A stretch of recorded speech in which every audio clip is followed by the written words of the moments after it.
Halo guys, welcome back again to my channel bersama saya Hansen di sini dan seperti biasanya setiap harinya saya akan buatkan video seputar cryptocurrency. Apa kabar kalian hari ini semuanya? Semoga dalam keadaan yang baik-baik saja. Teman-teman, banyak sekali yang terjadi selama 24 jam terakhir terutama untuk Bitcoin. Banyak sekali event besar telah kita lihat terjadi, baik dari segi data ekonomi yang tadi malam dirilis yaitu adalah non-farm payrolls dan juga unemployment rate. Diikuti juga kita melihat ada salah satu event yang cukup besar dan dinantikan, yaitu adalah Crypto Summit di White House. Yang bakalan kita coba bahas juga apa rangkumannya gitu. Kalau misalnya kalian tidak ikuti, tentunya juga akan kita akhiri dengan pembahasan price action dari Bitcoin, apa yang sedang terjadi dan apa yang kira-kira bisa kita expect. Jadi pastikan kalian stay tune terus sampai akhir video. Nah, teman-teman, per hari ini kita melihat secara global crypto market cap kembali ke angka 2,84 triliun dolar atau turun sekitar 1,36%. Nah, kalau misalnya kita melihat top 10 coin sendiri, keadaannya juga dominan berwarna merah ya, meskipun ada satu atau dua yang hijau. Dan yang menjadi top performer itu adalah Tron, kenaikannya hampir 3% ke 0,2461 dolar. So, itu adalah outlook sementara dari beberapa top coin yang ada. Sekarang kita langsung aja masuk ke beberapa data dan berita terbaru hari ini. Nah, teman-teman, kita tinggal melihat saja angka likuidasi selama 24 jam terakhir dan kita sudah bisa tahu apakah market lagi volatile atau tidak. Jika kita melihat angkanya lebih dari 300 juta dolar likuidasi per 24 jam terakhirnya, maka ya kita bisa sedikit banyak menyimpulkan bahwa keadaan market sedang dalam keadaan yang volatile. Dan selama 24 jam terakhir, teman-teman, ada kurang lebih 500 juta dolar itu yang ke liquid dan 62%-nya datang dari arah long. Dan kalau misalnya teman-teman perhatikan dari segi data historisnya, sebenarnya sudah dari akhir Februari kemarin ya, kita mendapatkan banyak sekali likuidasi. Volatility di market sangat ekstrim, dan itu membuat saya selalu ya mengingatkan ke teman-teman semua, terutama kalian yang merupakan newbie, untuk sebisa mungkin menghindari yang namanya leverage. Kecuali kalau teman-teman yang memang sudah familiar dengan derivatif, sudah mengerti cara memanage resikonya, itu mungkin fine. Tetapi sisanya bagi teman-teman yang baru belajar, terutama yang baru masuk ke kripto, pastikan kalian hindari leverage karena volatility di cryptocurrency bisa saja jauh berbeda daripada aset-aset kelas lain yang mungkin juga pernah kalian trade. Seperti contohnya forex atau stocks, itu volatility-nya memang ada, tapi tidak se-ekstrim di kripto. Jadi itu pastikan kalian tahu. Nah, teman-teman, kita melihat Bitcoin sempat kembali sell off lagi, kemudian naik dan lanjut sell off. Dan kita melihat yang jualan itu juga dari spot Bitcoin ETF. Karena secara total, data terbaru menunjukkan US ETF itu menjual sebesar 4.420 Bitcoin. Dan pembagiannya adalah Fidelity menjual 1.747, ARK Invest 1.815, BlackRock itu menjual sebesar 454 Bitcoin. So, sekali lagi teman-teman, beberapa indikator untuk sementara memang tidak terlihat terlalu baik. Makanya saya beberapa video terakhir menyampaikan untuk medium term, saya masih cenderung biasnya adalah bearish.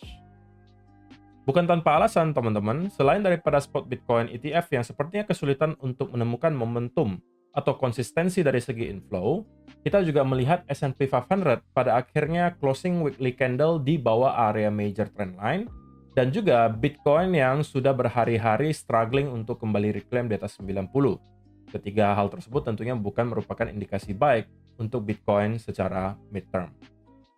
Bukan untuk mengatakan bahwa garansi kita tidak akan mendapatkan rally dari sini, tetapi untuk sementara, secara indikator dan juga clue yang ada masih merujuk ke arah bearish. Artinya probability-nya untuk sementara medium term adalah masih bearish. Kalau misalnya ada perubahan, pasti akan saya sampaikan update-nya.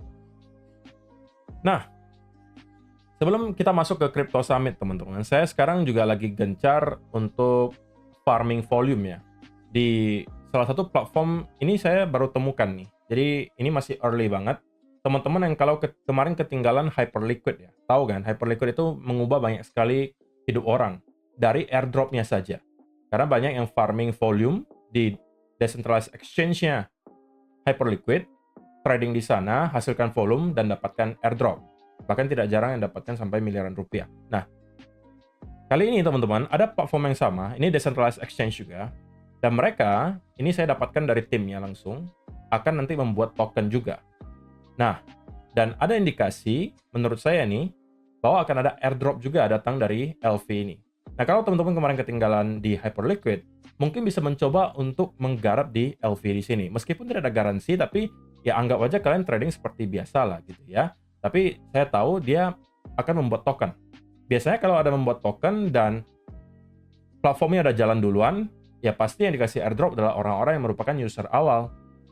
Nah, teman-teman bisa melihat di sini, ini sudah ada beberapa posisi yang sempat saya buka kemarin. Ada beberapa yang profit, ada juga yang loss. Tapi pada intinya, ya yang saya lebih pedulikan adalah nanti volumenya gitu. Nah, kalau teman-teman juga tertarik, misalnya untuk menggarap, kebetulan mereka juga lagi ada event nih. Dan eventnya adalah gampang banget. Ini kebetulan juga customize untuk para referral saya. Jadi ada kompetisi trading, hadiah totalnya ya sampai kurang lebih 2.350 USDC. Hadiah pertama itu dapat 500 USDC, juara kedua 300 USDC, juara ketiga 150 USDC, dan seterusnya kalian bisa baca sendiri. Untuk bisa eligible, oke, masuk ke dalam leaderboard, teman-teman, minimal trading volume-nya 10.000. Itu gampang banget sih, 10.000 cuma 0,1 Bitcoin itu udah lewat gitu loh. Oke, dan jadi sekaligus saya farming volume untuk mendapatkan airdrop-nya, saya juga ya ikutan kompetisinya. Nah, kalau misalnya teman-teman pengen mencoba, linknya sudah saya sediakan di kolom description. Kalau teman-teman pakai referral saya, itu juga ada extra rebates 10%. Jadi semua fee yang kalian hasilkan, itu 10%-nya balik lagi ke kalian. Jadi sembari kalian ikutan ini kompetisinya, karena saya tahu nih teman-teman, yang ikut ini pasti nggak banyak. Karena pertama ini kan platform baru ya. Oke? Yang kedua, ini hanya terkhusus untuk referral-referral saya aja. Jadi kesempatan untuk kalian menjadi juara yang pertama atau kedua atau ketiga menurut saya cukup besar. Karena yang ikut kemungkinan nggak banyak. Lumayan kan, juara satu dapat 500 USDC kurang lebih ya 7,5 juta rupiah lah. Kalaupun kalian cuma juara 10 misalnya, dapatnya 750.000. Lumayan banget. Dan untuk menjadi leaderboard-nya bukan soal kalian profitnya seberapa banyak, hanya volumenya aja tinggi gitu. Jadi kalau misalnya kalian tertarik, langsung aja linknya ada di kolom description. Kalian tinggal masuk nanti ke platformnya. Tampilannya seperti ini, teman-teman.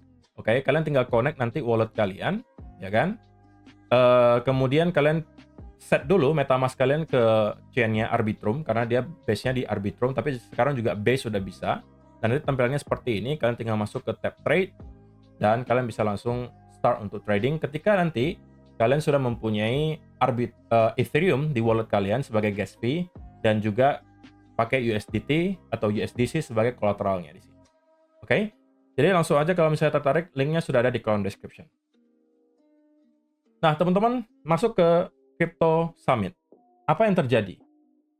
Kalau saya simpulkan ya, setelah saya baca tadi sekilas, sebenarnya tidak ada yang terlalu menarik gitu yang disampaikan di White House Crypto Summit ini. Artinya hanya pengulangan saja dari apa yang sudah kita tahu gitu. Ya istilahnya cuman kayak direka ulang aja lah apa yang sudah kita tahu, yang sudah disampaikan, ya dibahas lagi di sana.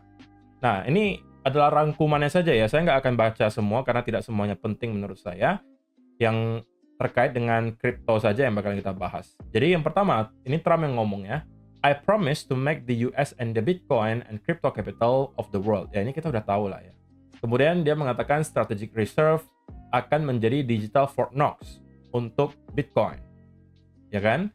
Kemudian US Federal Government sekarang menjadi salah satu holder Bitcoin terbesar di dunia dengan jumlah 200.000 Bitcoin. Dan dia mengatakan menjual Bitcoin, penjualan yang dilakukan oleh pemerintahan Amerika Serikat kemarin, mereka sempat jual puluhan ribu Bitcoin yang hasil sisaan itu adalah sesuatu yang tentunya tidak positif untuk dilakukan, negatif itu. Foolish katanya, bego lah istilahnya, kasarnya seperti itu. Every Bitcoiner knows the phrase never sell your Bitcoin. I don't know if that's right. Who knows? Who the hell knows? Jadi, kalau kita baca nih teman-teman, nggak ada satupun yang menurut saya bisa memantik excitement di cryptocurrency investor. Semuanya hanya basa-basi, semuanya hanya pengulangan dari apa yang sudah kita tahu, Jadi kesimpulannya, White House Crypto Summit itu nothing burger. Tidak ada hal yang baru yang disampaikan di sana. Itulah kemudian kita melihat Bitcoin sepertinya menggambarkan bahwa White House Crypto Summit itu tidak sesuai dengan ekspektasi. Dan banyak orang justru jualan karena merasa, aduh, rupanya nggak ada apa-apanya gitu ya di White House Crypto Summit, padahal udah ditunggu-tunggu gitu. Dan Bitcoin pada akhirnya juga harus kembali sell off, teman-teman. Dari yang awalnya sempat menyentuh ke area 91.000, kemudian kembali sell off sampai ke kurang lebih 85.000 tadi. Selain daripada Crypto Summit yang mengecewakan, S&P 500 juga kemarin melanjutkan sell off-nya. Kita tahu bahwa dalam beberapa bulan terakhir, S&P 500 dan juga Bitcoin pergerakannya sangat terkorelasi. Sehingga beberapa kali kita sempat membahas ya bagaimana update soal S&P 500 karena menurut saya itu cukup penting. Selagi korelasinya cukup kuat terhadap Bitcoin. Tetapi, spesifik soal Bitcoin, teman-teman, sebenarnya belum banyak yang berubah dari apa yang sudah kita bahas di video kemarin. Bitcoin masih di time frame besar terkonsolidasi di bawah area 90.000, tetapi di sisi yang lain terdapat banyak angka likuidasi di atas angka 95.000 dolar. Dan gambaran besarnya masih sama, short term, atau jangka pendek, saya masih cenderung bullish selama, nah ini catatannya penting nih teman-teman, selama area trendline ini mampu kita hold. Untuk sementara waktu teman-teman, yang kita sepertinya coba untuk bentuk adalah sebuah pattern triangle. Kalian bisa melihat ini pembentukannya mengerucut seperti ini, dan saya rasa maksimum minggu depan kita bisa melihat breakout dari pattern ini. Karena ujungnya mungkin ada kurang lebih tanggal 14 Maret. Hari ini di tanggal 8 Maret. Ya, minggu depan lah. Kita harusnya bisa melihat ada breakout dari pattern ini. Nah, jadi teman-teman, in the short term, selama area trend ini mampu kita hold, saya pribadi masih akan cenderung bullish dan merasa bahwa kita akan mempunyai satu lagi push ke atas. Dan dari sana mungkin baru kita akan melanjutkan sell off.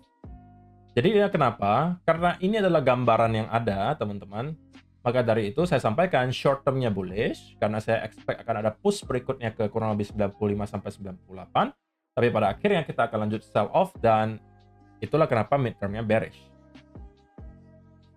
Nah, saya akan ulangi, apakah ada yang bisa merubah senario bearish tersebut, teman-teman? Ada, yaitu adalah kita mau melihat Bitcoin berhasil establish di atas area major support. Kita mau melihat ada momentum yang cukup kencang diikuti bullish continuation pattern. Jika itu yang terlihat, maka kita mungkin bisa mengubah biasnya menjadi bullish. Oke, jadi sebelum hal ini terjadi, saya mid-term masih akan cenderung bearish, tapi untuk short term, selama area trend ini masih mampu kita hold, ini akan menjadi, menurut saya, tahanan untuk Bitcoin dan meneruskan kenaikan sampai ke kurang lebih 95 atau bahkan 98.000 dolar. Jadi kalau misalnya nanti kita menyentuh ke kurang lebih area trendan ini, teman-teman, ini sebenarnya bisa saya jadikan sebagai salah satu tempat untuk kembali looking for another push upwards gitu ya. Dan ini bisa menjadi sebuah setup yang saya rasa akan menghasilkan risk to reward ratio yang tidak kecil. Jadi why not gitu ya. Ini mungkin bisa menjadi peluang untuk day trade. Tapi tentunya ini bukan financial advice teman-teman. Ini hanya saya sampaikan apa yang akan saya lakukan. Dan untuk sementara saya farmingnya itu di LV sekali lagi. Jadi open posisinya mungkin juga nanti akan di sana. Kalau misalnya teman-teman tertarik juga untuk mencoba, ini link pendaftarannya sudah ada di kolom description. Karena belum banyak yang tahu, teman-teman, otomatis kalian juga lah yang pertama-pertama ini berpotensi untuk menjadi pemenang di kompetisinya juga. Sekaligus ya kalian farming duluan untuk volumenya, siapa tahu nanti kalian juga eligible untuk airdropnya. Jadi saya pribadi juga sekarang lagi aktif untuk farming volume. Terima kasih untuk teman-teman yang telah menonton sampai selesai video hari ini. Semoga bisa bermanfaat untuk kalian semua. See you in the next video. Bye-bye.